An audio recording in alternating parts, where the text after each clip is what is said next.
तो आप देख सकते हैं बहुत ही कम खर्चे में हमने बनाया यह स्पॉट वेल्डिंग, जो प्रोफेशनल वेल्डिंग की तरह काम करता है। ऐसी मशीन आप मार्केट से ख़रीदने जाओगे तो कम से कम आपको 15-20 हज़ार खर्चना पड़ेगा, मगर आप ये 700-800 के खर्चे में ये स्पॉट वेल्डिंग घर पे बना सकते हैं।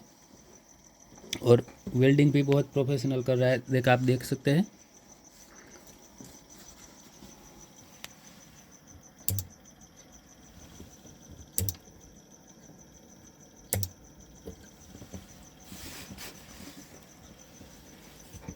आप देख सकते हैं स्पॉट की क्वालिटी बहुत ही शानदार है और खींचने पे भी नहीं निकल रहा है। देखो,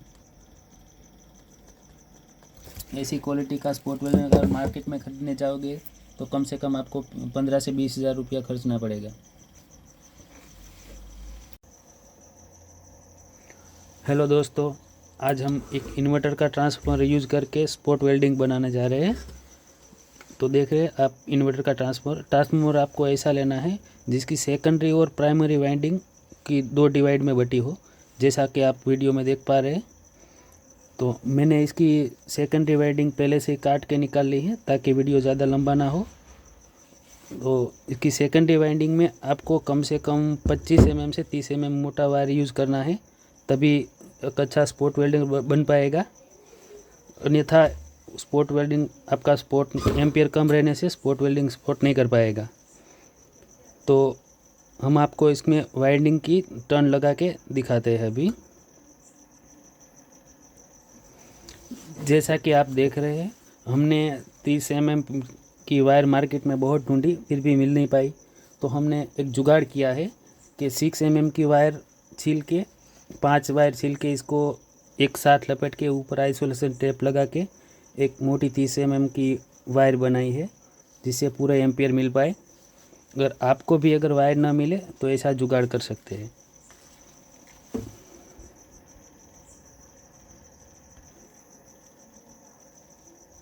तो इसमें इतनी मोटी तार लपेटना थोड़ा मुश्किल काम है, इसलिए मैं अपने फ्रेंड की हेल्प ले रहा हूँ।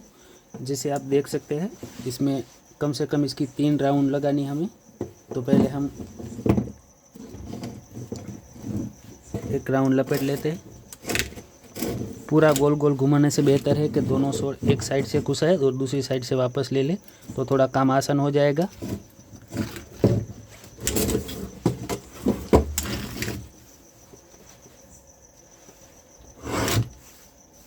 और टर्न लपेटते टाइम इस बात का ध्यान रखें कि दोनों छोर बराबर रहे, ताकि लास्ट में कनेक्शन करते वक्त आपके छोर छोटे बड़े ना रह जाए।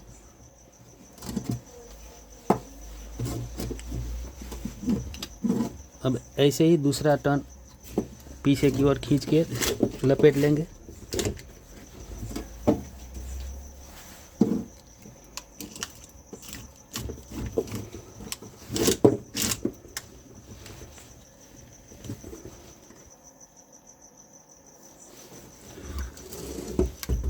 जैसा कि आप देख सकते हैं, हमने 2 टर्न लगा दिए हैं। अभी इस पे अभी और एक टर्न लगाना है, तो तीसरा टर्न लगाना काफ़ी मुश्किल है, इसलिए मैं आपको तीसरा टर्न लपेट के फिर दिखाता हूँ।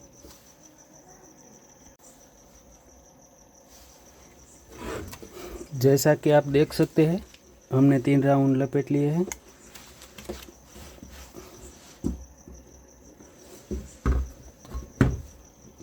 अब हमने वायर भी काफ़ी बड़ा रखा है, क्योंकि स्पोर्ट करने में थोड़ी आसानी रहे, क्योंकि छोटा वायर रखेंगे तो फिर स्पोर्ट करने में दिक्कत करेगा, क्योंकि काफ़ी मोटी वायर है तो उतनी फ्लेक्सिबल नहीं रहेगी। अब हम यहाँ केबल टाई की मदद से इन दोनों केबल को यहाँ जकड़ लेंगे, ताकि स्पोर्ट करते टाइम इधर उधर वायर हिले तो ट्रांसफार्मर से वायर हिले नहीं।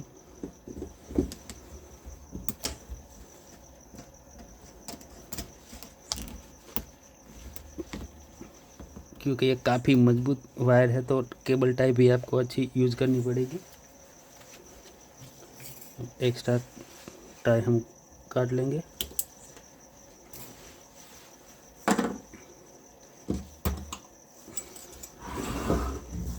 और केबल के साथ इलेक्ट्रोड को कनेक्शन करने के लिए हम कॉपर थिम्बल का यूज़ करेंगे, याद रहे कि थिम्बल कॉपर का यूज़ करें, एल्यूमिनियम का ना करें, क्योंकि एल्यूमिनियम का कनेक्शन करेंगे तो फिर एम्पियर ड्रॉप करेगा।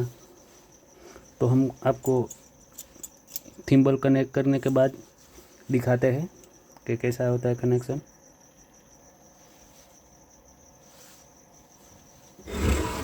जैसा कि आप देख सकते हैं हमने थिम्बल कनेक्ट कर दिए हैं और इलेक्ट्रोड के लिए हमने कॉपर की मोटी वायर मोड़ के इलेक्ट्रोड बना लिए है। तो अब इसको यहाँ कनेक्ट करके आपको दिखाते हैं। तो बने रहे वीडियो में।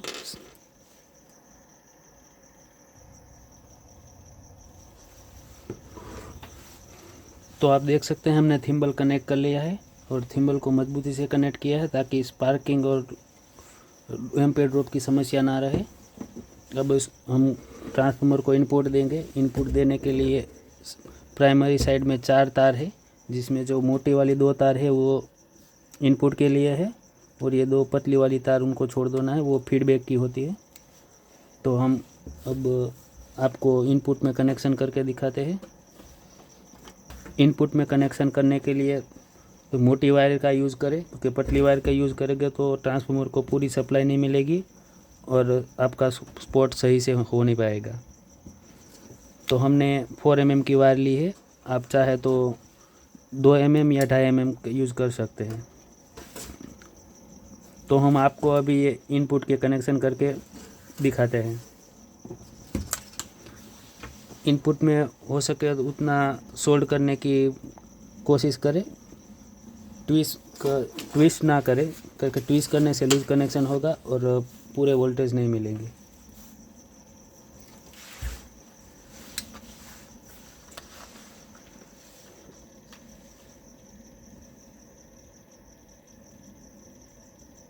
सोल्ड करने से पहले अच्छे से सोल्डर लगा लेंगे ताकि कनेक्शन मजबूती से हो पाए।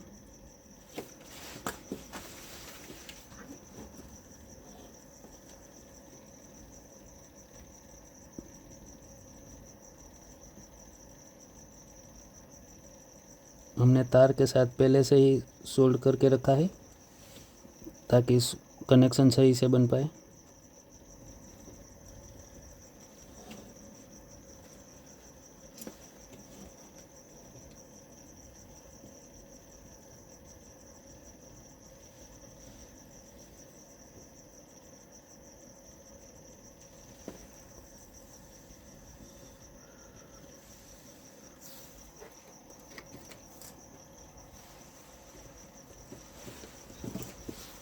कनेक्शन करने के बाद ये सुनिश्चित कर ले कि कनेक्शन सही हुए है या और कोई शॉर्ट सर्किट नहीं है।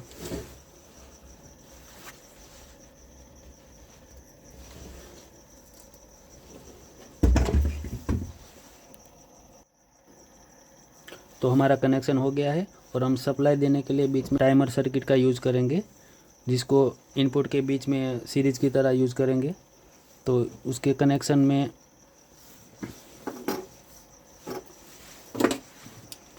जो सप्लाई की ओर से जो तार आ रही है उसको इस साइड जो आप देख रहे हैं कॉमन, उस कॉमन में कनेक्ट करेंगे।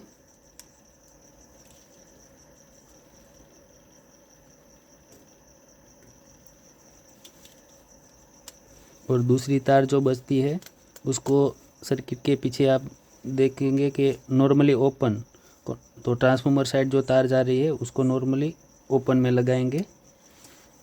और टाइमर सर्किट को सप्लाई देने के लिए 12 वोल्ट का अलग से एडाप्टर लगाएंगे। तो हमने एडाप्टर इस ट्रांसफार्मर के कनेक्ट के साथ ही कनेक्ट कर दिया है। टाइमर सर्किट की सप्लाई देने के लिए प्लस को यहाँ आप जहाँ देख सकते हैं 6 या 30 वोल्ट, उसमें पॉजिटिव को वहाँ कनेक्ट करेंगे।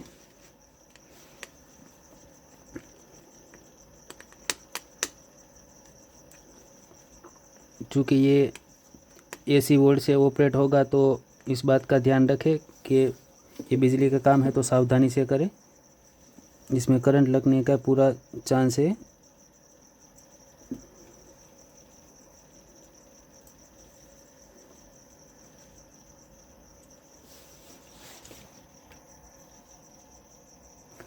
तो हमने 12 वोल्ट सप्लाई के कनेक्शन कर दिए हैं। अब इसमें बचते हैं ट्रिगर के कनेक्शन, जो कि एक आप कोई भी पुश स्विच का यूज करके बना सकते हैं। तो हमने पुश स्विच इस तरह का जुगाड़ बनाया है ताकि पैरों में रख के इस पुश स्विच को पुश करके ट्रिगर कर सकें। तो ट्रिगर के कनेक्शन इस तरह रहेंगे। ट्रिगर का एक स्विच रहेगा ये 12 वोल्ट प्लस में और दूसरा रहेगा ट्रिगर में, और जो बाकी के जो ग्राउंड बचते हैं उनको एक जंपर कर देंगे। तो मैं आपको यह कनेक्शन करने के बाद दिखाता हूँ। तो आप देख सकते हैं हमने पावर एडोप्टर और टाइमर सर्किट इसमें फिक्स कर दिया है, और आपको अब हम स्पॉट करके दिखाएंगे, और स्पॉट की क्या क्वालिटी है वो चेक करके दिखाएंगे।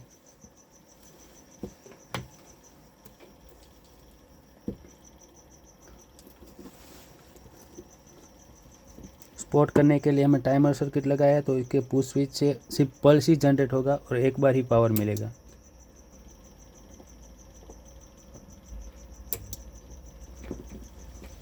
आप देख सकते हैं कि ये अच्छी तरह से स्पॉट हो रहा है और खींचने पे भी नहीं टूट रहा है। और खींचने में देखो, ये आप देख पा रहे हैं कि निकल टूट जा रही है और कंप्लीट प्रोफेशनल सोल्ड हो रहा है।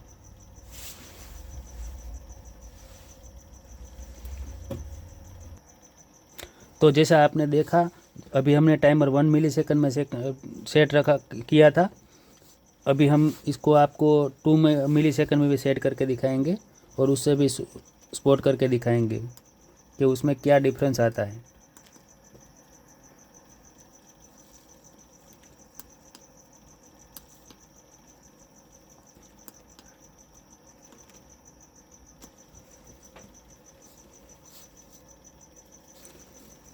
तो हमने टाइमर को अभी 2 मिलीसेकंड में सेट कर दिया है, और 2 मिलीसेकंड में हमें स्पॉट करके दिखाएंगे आपको।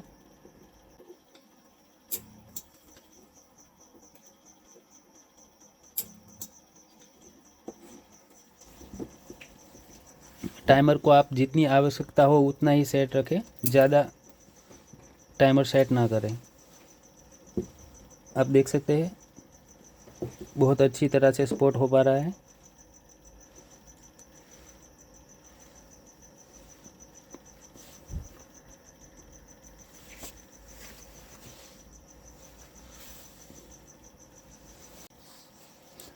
पहले जो हमने दिखाया वो 1 मिली माइक्रोसेकंड में स्पॉट करके दिखाया था। अब हम आपको 2 मिलीसेकंड में स्पॉट करके दिखाएंगे। सेट करने के लिए पहले सेट का बटन दबाएं, फिर अब 2 मिलीसेकंड सेट करके सेट का बटन दबा दें।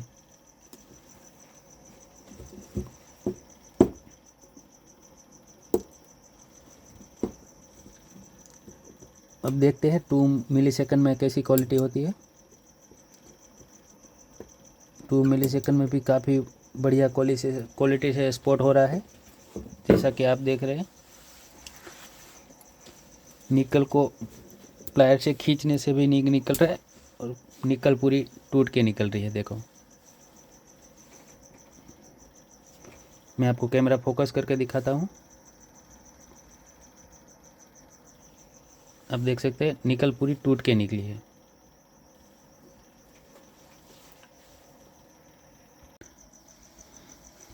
तो आप देख सकते हैं बहुत ही कम खर्चे में हमने बनाया यह स्पॉट वेल्डिंग, जो प्रोफेशनल वेल्डिंग की तरह काम करता है। ऐसी मशीन आप मार्केट से ख़रीदने जाओगे तो कम से कम आपको 15-20 हज़ार खर्चना पड़ेगा, मगर आप ये 700-800 के खर्चे में स्पॉट वेल्डिंग घर पे बना सकते हैं, और वेल्डिंग भी बहुत प्रोफेशनल कर रहा है। आप देख सकते हैं।